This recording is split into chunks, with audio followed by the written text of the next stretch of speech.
the Ravens season just got a whole lot harder. Just focus, keep our head up. Feel like people want us to lose. The Steelers are 10-0. Got all the makings of a typical Steelers-Ravens matchup. All right, Ravens-Steelers has been postponed and moved to tomorrow at 3:40 Eastern, the third postponement game after Ravens players said Monday they did not want to play Tuesday because of safety concerns and corresponding schedule changes. The Steelers' Week 13 game against Washington has been moved to that Monday, and the Ravens' Week 13 game against Dallas has been moved to that Tuesday.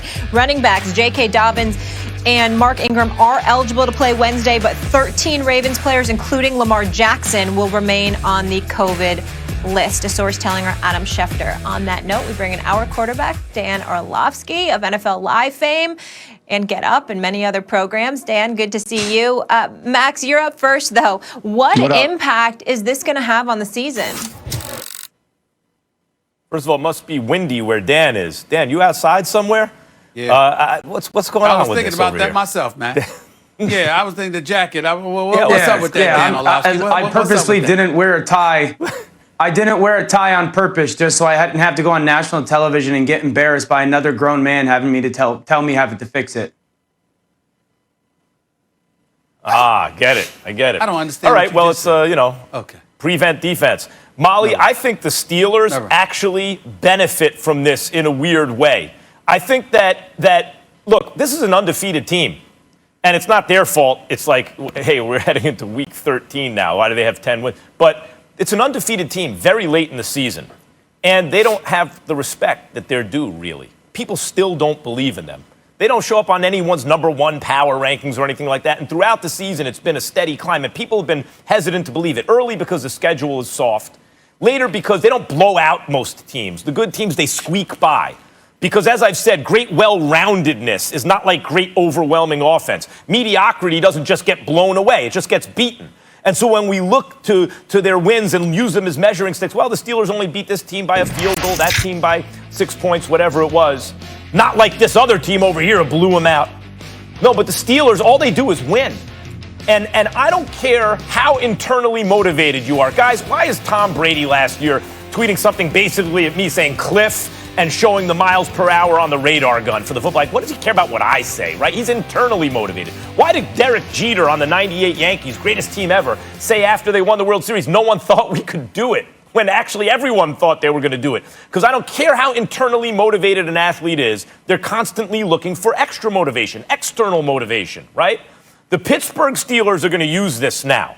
A team that didn't fall into traps in trap games anyway, a team coached by Mike Tomlin that takes every opponent seriously, nevertheless is going to be even more intense for the rest of this season. Because for the second time, well, it's more than two times, but it's with two different teams, the Titans and the Ravens, probably the two toughest teams on their schedule so far, right? They have to postpone things. They have to move things around. Whether or not it's medically the responsible thing to do, they're going to think, and they've said, we're getting jobbed here. So they don't get enough respect. Then they feel like they're getting jobbed by happenstance or by the league or by their arch rivals, the Ravens. It doesn't have to be perfectly rational. It just has to be the way they feel. I believe they're going to use this as motivation.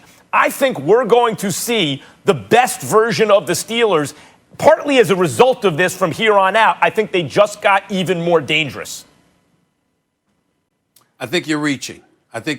I don't think that whatever you're seeing from the Steelers, I don't think it's going to be because of what has transpired here. And Dan, by the way, I do like the jacket. It's just that the zipper threw me off because it's over your right shoulder. But that's neither here nor there. I'll get back to that later, some other time. Thank you. Here's the bottom line with the Steelers. Everybody walked into the economics of it. Remember, this was supposed to be the Thursday night Thanksgiving game. Mm-hmm.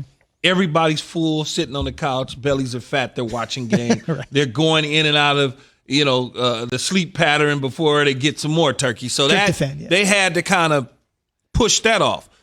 And you start to think about it, they want to make money, but they also want to get the game in because they don't want to have to push to week 18 and take up that space between the bye and the Super Bowl. So I kind of understand what they're doing. It's just interesting how they're doing it. Every single week seems like they're going to have to make decisions on what to do with games. They've moved 3 games. something could happen here in the next several days or next week, and now they're going to have to move some other stuff around. So I think it all boils down to they want to keep the schedule where it's at, and they also want to make sure that they're fulfilling that obligation for that money. I think it's BS. I think it is so unfair to the Pittsburgh Steelers, Key.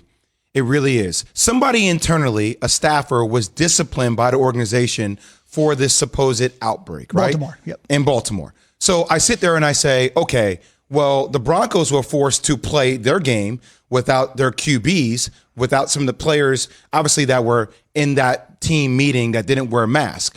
So you reprimanded them, but you're giving the Baltimore Ravens a pass, even though somebody internally within the organization was the one that kind of committed this fault, that put them in this situation for an outbreak. Why do they get a pass? And they're now allowed to wait multiple days. And now you have tight end Mark Andrews. You have outside linebacker Matthew Judon. You have wide receiver Willie Snead, all placed on the reserve COVID-19 list Monday, which means they actually will be able to probably play by the time this game is on Wednesday. So if you're sitting there as the Steelers, you're like, well, we could have played this game without half this team pretty much, won the game, but now we have to wait. And players are getting healthy. Players are going to come back. It just seems like it's unfair for the Steelers that they have to suffer when other teams are forced to play earlier. I don't understand the reasoning behind it. A lot of things are fair, Jay, as you know, in life in general. Only Ingram and Dobbins are eligible. But when you look at it, Denver's position is 3 guys versus 20 guys. Correct. I mean, it's a huge difference. And Denver was isolated to one position group. Baltimore all over the roster. So it's a difference between, much like Z is saying, Denver is isolated to one position group, which was the quarterbacks, 3 or 4 of them or whatever it was. And now you got 18 to 20 guys in Baltimore. So you basically have taken essentially half the Baltimore Ravens team away from them. So they're trying to give them time to get back, get healthy or whatever, as many as they can to get back on the field. I understand that, but why does that have to be at the fault of the Steelers? No, it's not at the fault of the Steelers. The Steelers just happen to beat a team on schedule. Yeah, the team that's undefeated, the team that's trying to win a Super Bowl, and now they're going to be forced to play. I know it's they're going to be forced to change their schedule again when they were supposed to play on Thursday. Now, all of a sudden, they moved it to where it is now, a week later, basically, on a Wednesday. A Wednesday at 3:30 p.m. And then they got to come back around again, I think, and play on a Monday. Mm-hmm. So 3:30 p.m. game on a Wednesday. Yeah, I don't think we care about the time, though, right? I mean, as a player, I don't really care about the time, right? I mean, I don't. I mean, if you say, let's go at 8 o'clock in the morning, I'm sure Big Ben will be ready to go at 8 o'clock in the morning. One guy that's protecting Big Ben is the Steelers offensive lineman, Zach Banner. It's time for Straight Talk, brought to you by Straight Talk Wireless. Keep in mind, the NFL expanded rosters from 53 to 55 guys. They also expanded the practice squad. Essentially, that means you can have way many more guys available to you every single week, just in case something like this were to happen. So Zach Banner was on Freddie and Fitzsimmons on ESPN radio last night and essentially said, why up the roster number if we are going to continue to delay kickoff?